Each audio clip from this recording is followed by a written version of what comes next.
You know, sometimes the things that affect us most deeply are the ones we struggle to even describe. They leave this kind of invisible mark, don't they? Absolutely. It's like an echo, something that stays with you long after the event.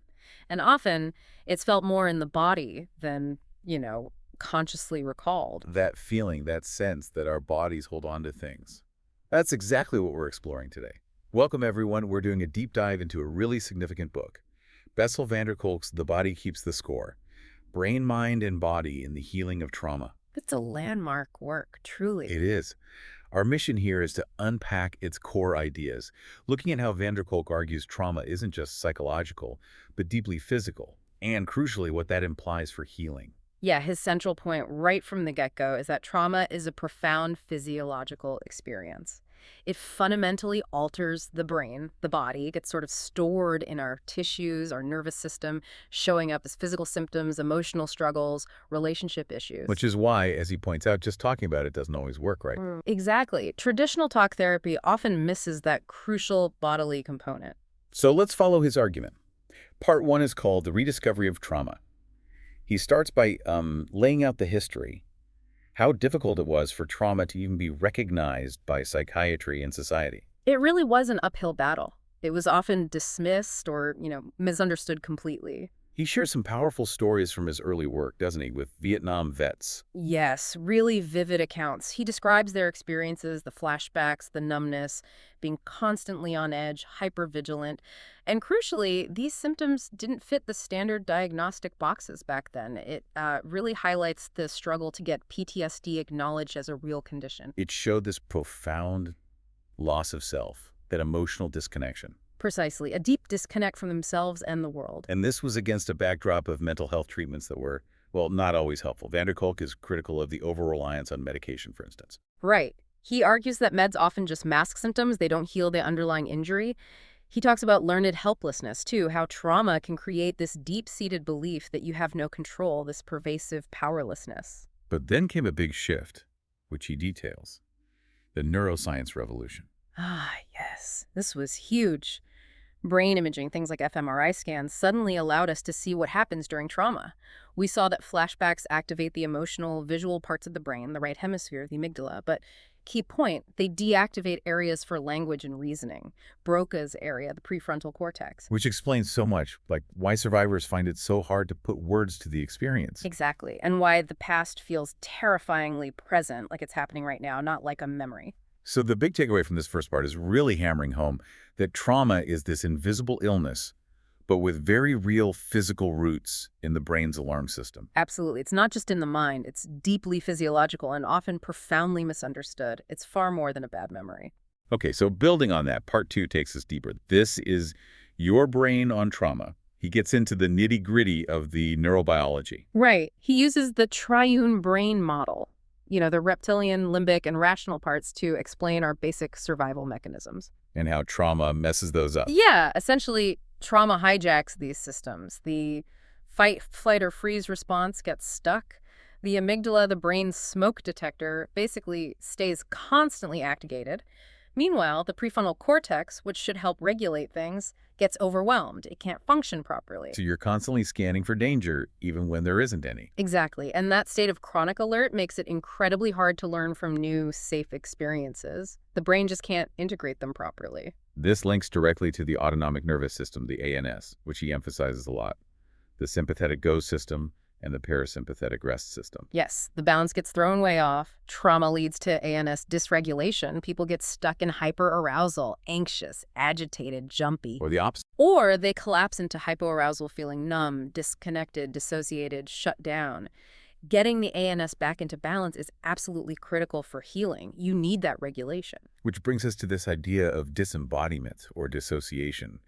Losing your body, losing yourself, as he calls it. Right. When things are just too overwhelming, the mind checks out from the body. It's a survival tactic. But the result is this feeling of unreality, like you're not quite there, disconnected from your own sensations. You struggle to feel present. It protects you in the moment, but long-term. Long-term, it blocks healing because you can't process what you can't feel or connect with. You have to be in your body to heal it. So the core message of this section is profound. Trauma literally rewires the brain and nervous system's ability to self-regulate. It absolutely does. The constant flood of stress hormones, the ANS chaos, it causes chronic physical and emotional distress. It fundamentally changes your sense of self and your ability to just be in the world. It's a whole body, whole being event. Which is especially devastating when it happens early in life. That leads us to part 3, the minds of children. Yes. This is such a crucial part of the book. He really highlights the unique vulnerability of children and the devastating impact of early trauma on development. He champions the concept of developmental trauma disorder, DTD. Can you unpack that a bit? Sure. DTD describes the effects of chronic interpersonal trauma in childhood, like ongoing abuse or neglect. It's not just about specific incidents, but the pervasive impact on a developing brain. It profoundly affects attachment patterns, emotional regulation, how a child learns to relate to others and the world.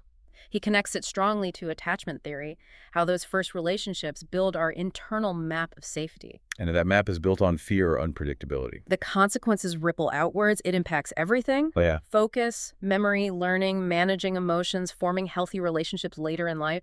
It's truly heartbreaking. Yeah, the long-term effects are just staggering. But importantly, he also talks about brain plasticity, the potential for change, for rewiring, even after severe trauma. It's not necessarily a life sentence. That's hopeful. But he also points out challenges, like kids struggling to verbalize what happened. Yes, especially young children who lack the language.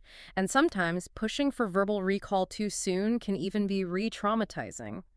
The body holds the story before the words might come. So the takeaway here is really understanding childhood trauma not just as bad events, but as something that fundamentally shapes development, leading to complex issues later on. Exactly. And it underscores the massive importance of early intervention, safe relationships, secure attachment, trying to repair that foundational map. Okay, so the trauma gets embedded.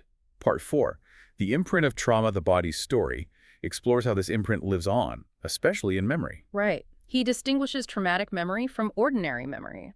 Ordinary memories usually have a narrative, a beginning, middle, end. Traumatic memories, though, are often fragmented. They come back as sensory pieces, images, sounds, smells, physical sensations without that clear storyline. And they feel very immediate, right? Not like something from the past. Precisely. And this leads into the complex area of implicit memory, the body's memory. He touches on repressed memories, but his focus is more on these implicit, nonverbal, sensory fragments held in the body. These body memories. Yes. They can surface as chronic pain, unexplained physical illnesses, overwhelming emotional reactions that seem to come out of nowhere. The person is essentially trapped in the physiological state of the past trauma, even if they don't consciously remember the event. Wow. It's like the body is trying to tell a story the mind hasn't fully processed. That's a great way to put it. It powerfully shows why healing has to involve the body, because that's where so much of the trauma is held, implicitly. Talk therapy alone often can't reach it. Which sets the stage perfectly for part 5. Paths to recovery, reclaiming the self. This section feels distinctly hopeful. It is. He emphasizes that healing is possible. The goal is reclaiming your body, your mind, your life, reestablishing safety and a sense of agency. And it's not a one-size-fits-all approach. He stresses it needs to be multifaceted. Definitely. He discusses several specific therapies that go beyond just talking, like EMDR. Right, eye movement desensitization and reprocessing. The bilateral stimulation, like eye movements, seems to help the brain process and integrate those stuck traumatic memories, reducing their emotional punch. Making them feel more like memories, less like present threats. Then there's yoga. Yeah, which might seem surprising in this context to some, but he makes a compelling case. Absolutely. He talks about yoga helping people reconnect with their bodies, learn to tolerate physical sensations, which is huge if you've dissociated or regulate the nervous system, and just feel more present and embodied, learning to feel safe inside your own skin again. He also covers internal family system, IFS. That's the one about parts, right? Yes, viewing the psyche as having different parts, some holding pain, others trying to protect.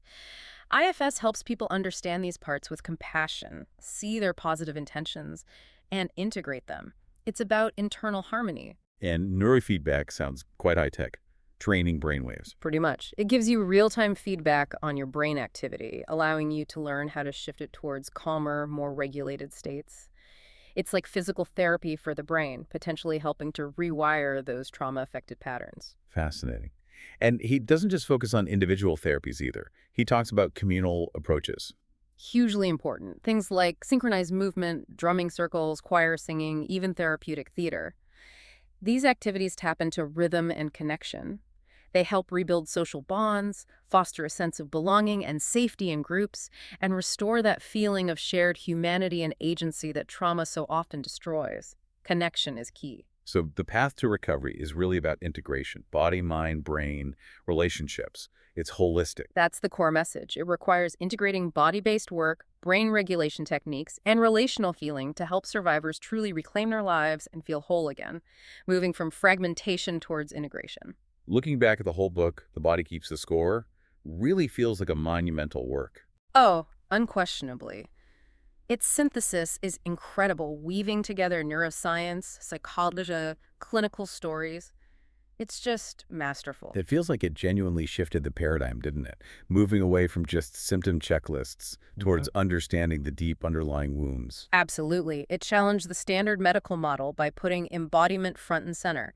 That core message, the body holds the score, was revolutionary and desperately needed. And despite the heavy topic, there's a real sense of hope. It offers a roadmap, showing that healing is achievable. Yes, it's ultimately empowering.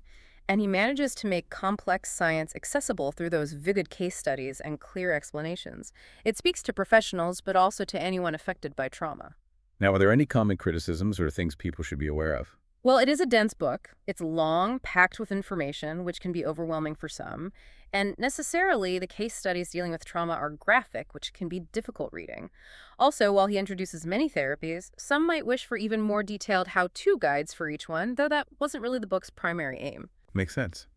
So wrapping up our deep dive, the resounding message seems to be this. Trauma isn't just a story we tell. It's an experience lived out in our physiology. Exactly. And grasping that changes everything. It changes how we approach healing, how we see ourselves, how we understand others. It really broadens our perspective on well-being, doesn't it? Personally and maybe even societally. Definitely. It has huge implications. Which leaves us with a final thought, maybe for you, the listener, to ponder. If our bodies truly keep the score, what untold stories might be held not just within us as individuals, but in the collective experiences that shape our communities, our societies? That's a powerful question. What are our collective bodies holding on to?